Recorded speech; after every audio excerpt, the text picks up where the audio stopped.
have you picked up on some practical tips that you've learned over the years doing oral histories that a student might want to know?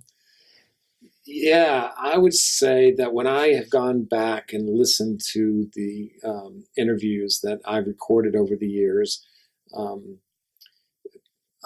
either even as I'm transcribing them or just trying to figure out what use I want to make of them, the one criticism I repeatedly find myself making, and wincing, as I listen to these interviews is the tendency to interrupt too much with new questions. And so even after doing hundreds of them, it's hard. I mean, because you want to express curiosity, and you are curious, and somebody says something and you get interested in, you think of a follow-up question and you want to get it in there, or you worry that some little detail might get lost, and if you don't ask for a clarifying time and place or something. But I would generally tell myself, next time, just let the person talk, and you can be patient, and if you want to get back to it, there'll be time later. And I understand there's some pressure on some interviews. You realize the chances of getting a second interview or traveling back to this place are maybe not so feasible. So you want to make sure you get in as much as possible in the hour and a half or whatever you've got. But still, people will, in my experience, people generally will get to the things that are really important.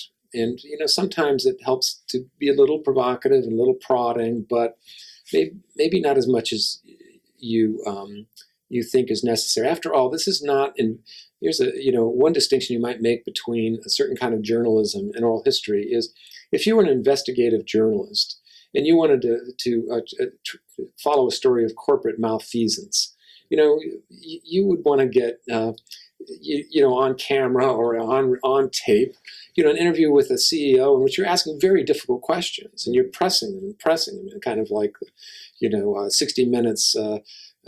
Mike Wallace used to be kind of infamous for being, annoyingly, aggressive.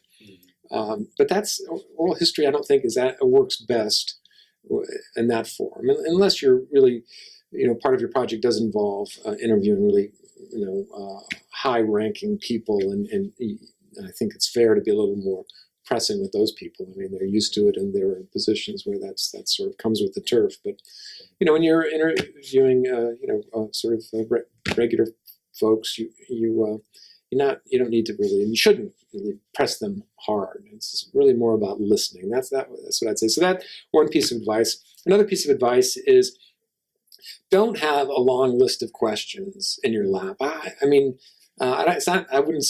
be hard and fast. I mean, you can have a piece of paper around, but I would really try to just have a conversation.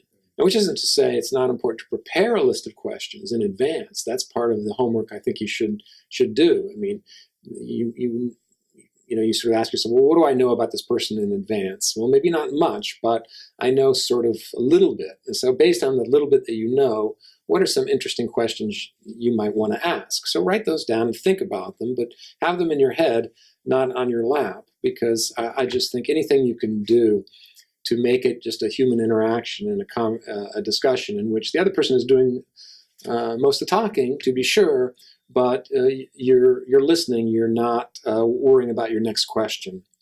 So be curious and let what the person is saying steer the conversation to the next question, because I think it's a mistake to really